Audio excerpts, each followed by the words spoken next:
డబ్బు ఉన్నదని వాడు మదం మీద ఉన్నాడు లంచ కొడుకు అని మదం మీద ఆపరేషన్లు చేపించిండు. మా అల్లునికి సెమీఫుల్, వాళ్ళదే సెమీఫుల్ ఇది. వాళ్ళు స్విమ్మింగ్ తీసుకుపోతామని పోయిల్లట. పోయిన తర్వాత అక్కడ ఏమైందో తెలియదు సార్ మాకైతే. కానీ మా బిడ్డకైతే వాళ్ళు మా అల్లుడు టార్చర్ పెట్టేదట. కానీ మాకు చెప్పలే. మా బిడ్డ చెల్లెళ్ళతోని చెప్పుకున్నది, మీ బావ మంచోడని అనుకుంటారు మీరు, కానీ మీ బావ చెడ్డోడు. మీ బావ గురించి చెప్తే మీరు మాట్లాడారు మీ బావతోని. మీ బావ అంతా మంచోడు అనుకుంటారని మా బిడ్డలతో చెప్పిందట. మరి వాళ్ళు ఇప్పుడు మా బిడ్డకు ఫస్ట్ ఇద్దరు బిడ్డలు, దాని తర్వాత మళ్ళీ ఇద్దరు బిడ్డల ఏమో అని చూపెట్టి వాడు అబోషన్ చేపించిండు మళ్ళీ 2 సార్లు. మళ్ళీ ఇప్పుడు కాన్పుతోనే ఉన్నది. అది అబోషన్ చేపిమని మా బిడ్డతోని టార్చర్ పెట్టి లొల్లి పెట్టిళ్ళు. ఆ సిమిఫుల్లో తీసుకుపోయి వాళ్ళు సంపిలా ఏం చేసిల్లా మాకు తెలియదు సార్. కానీ మా బిడ్డకైతే వాళ్ళు సంపుతేనే వాళ్ళు ఇక్కడ లేరు, సంపకుంటే వాళ్ళు ఇక్కడ ఉండు, వాళ్ళు సంపిలనే ఇక్కడ లేరు సార్. కడుపుతోనే ఉన్నది ఇప్పుడు. అది సుతా అబోషన్ చేపియాలి అని వాళ్ళు లొల్లి పెట్టిళ్ళు. ఇప్పుడు 3 నెలలు అట అది అబోషన్ చేపియాలి అంటారు వాళ్ళు. ఇద్దరు బిడ్డలు ఇప్పుడు చచ్చిపోయిన పిల్లలు. ఇద్దరు బిడ్డల తర్వాత 2 సార్లు అబోషన్ చేపించిళ్ళు. మళ్ళీ ఇప్పుడు కాన్పుతోనే ఉన్నది. కాన్పు అబోషన్ చేపిమంటే నేను చేపించుకోను అని అన్నదట. మరి అవి చేపించుకోను అని అంటే వాళ్ళు తీసుకోపోయి సిమిఫుల్లా సంపిల్లా ఏం చేసిళ్ళు. ఇక మీరు తీయాలి. అది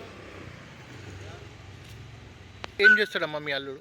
మా అల్లుడా ఇటుకే బట్టి ఉన్నది, ఆయనకు సిమెంట్ ఇటుకే బట్టి ఉన్నది. వాళ్ళ తండ్రి ప్లాట్ల బిజినెస్ చేస్తాడు. డబ్బు ఉన్నదని వాడు మదం మీద ఉన్నాడు లంచ కొడుకు అని మదం మీద ఆపరేషన్లు చేపించిండు. మా అల్లునికి సెమీఫుల్, వాళ్ళదే సెమీఫుల్ ఇది. ఆ సెమీఫుల్కి తీసుకోపోయిళ్ళు సంపిళ్ళు వాళ్ళు. మాకు వాళ్ళు సంపిళ్ళు అనే డౌట్ ఉన్నది సార్.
పంపిస్తారు